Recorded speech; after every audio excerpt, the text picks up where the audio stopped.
Good evening, ladies and gentlemen. Tyrone Dukes here with iManagement Solutions. I have my fabulous co-host, Loida Figueroa, and we have an awesome guest on this evening, Eva Siguil with Siguil Financial Services. Welcome. Thank you Woo! for having me. Thank you. Awesome. So, Eva, we thank you very much for being present with us on today.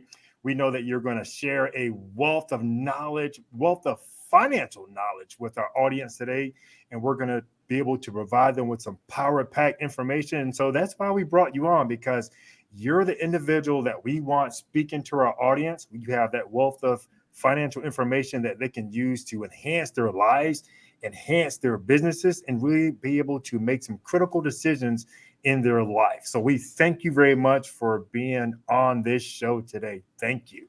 Yeah, it's my pleasure. And this fifth question, really talks about an individual who's probably looking to get in started in the financial services industry, with regards to offering financial services, or if they may just want to offer life insurance. My opinion, I think you should offer financial and the life insurance aspect of it so that you can be the Walmart of the industry and offer, plethora of services. Or if you just want to kind of delve into like a specialty area, that's fine too. But Eva, just kind of talk to our audience today, let them know if they wanted to get started in the financial services industry with offering financial services or just insurance itself. Talk to them about, how they can get started. And I want you to kind of, there's a part two to this, kind of delve into it and let us know, is this a lucrative opportunity to make money in the financial services area?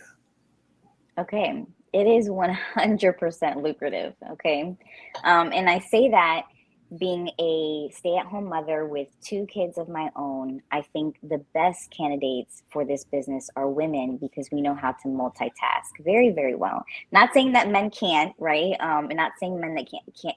I'm not saying that men can't do the business. What I'm saying is, when I started in financial services, that was the reason why was because I heard that it was very lucrative, and so it was.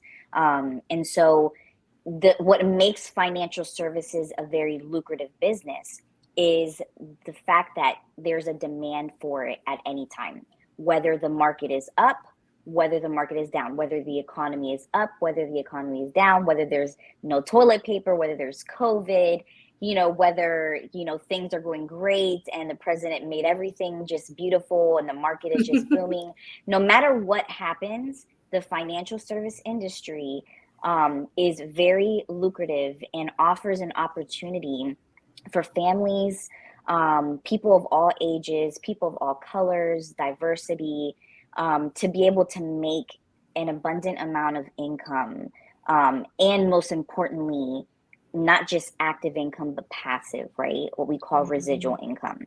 Um, for me, I did not want to see my husband working for the rest of his life. I did not want to work in an active income for the rest of my life.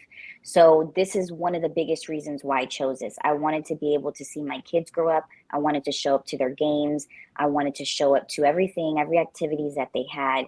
And unfortunately, at a job, I just didn't have the opportunity to do that. In financial services, whether you're active or passive, whether you're making residual or you have to, or you have to work in order to make money, is what I mean. What happens is you're still able to see your children grow up. The beautiful thing about financial services is you can make a lot of money in a shorter period of time, right? So if I were to clock into, let's just say, like, because I was a receptionist at my receptionist job prior, right? I know that I would make $20 an hour. There was a cap on my income, right? And I had to be there no matter what for a set amount of hours. Now, when it comes to this business, it allowed me to pick up the hours that I wanted. Once I sit down with a family, I'm able to make between 500 to 1,000 is usually what we see our part-timers make. And the beautiful thing is, if I don't want to do any more, or if I want to do much more, I have the option to do that. So I'm sitting, just made, let's say, 300 to 500 bucks helping a family, right? It's not like I'm doing anything wrong. What I'm doing is making an impact in their lives. And then I'm able to turn around and say, baby, let's go play. I'm going to go cook dinner. I'm going to be a part of their life, right? So this is what my favorite question, Tyrone, because I love, love, love getting people to understand why financial services is one of the best businesses that you can get. I hear a lot of people talk about getting the real estate license, right? And I, I would say that having a life insurance and investment license is much, much, much more valuable than getting a real estate license. And I say that because the competition is not there. Everyone wants to be a real estate agent. It's very attractive. Life insurance and investments, it's not attractive to the ear right up front.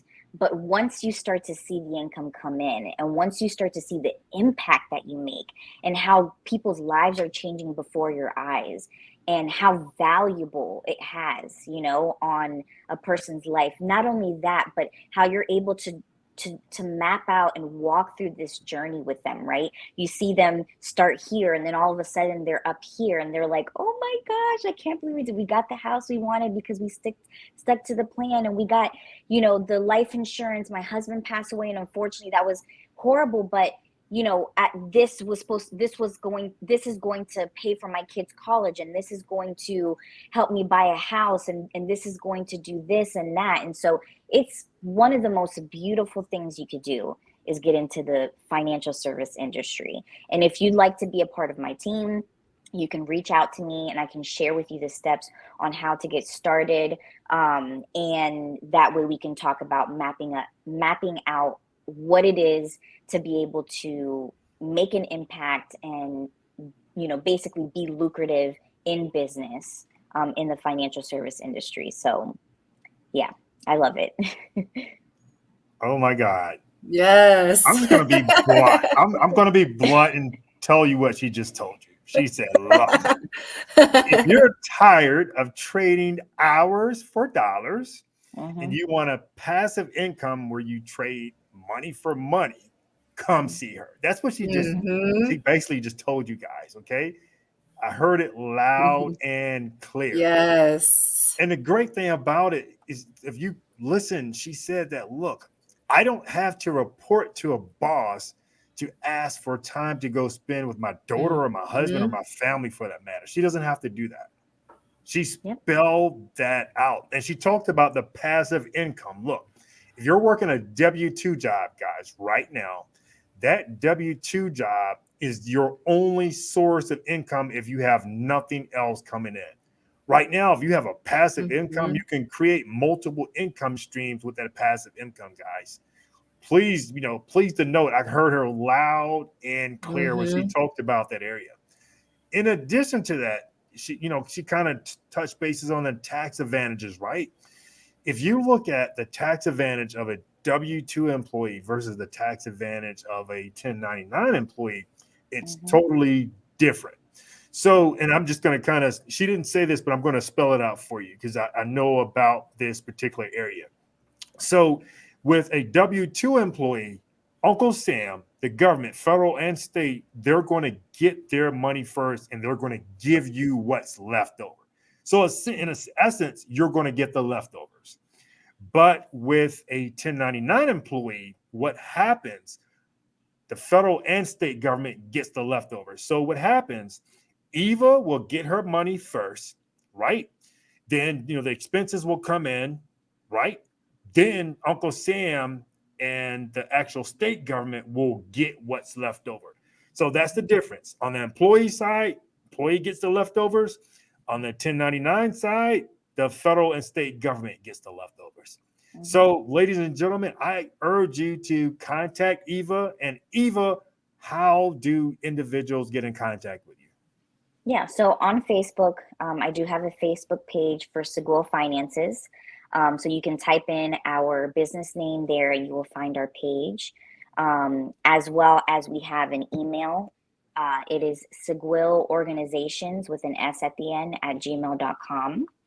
And there's also a website that we could possibly link in the comments, if that's okay, for people to look and contact me through my Calendly if they're looking to directly contact me as well. I'm also on Instagram And I'm also on TikTok.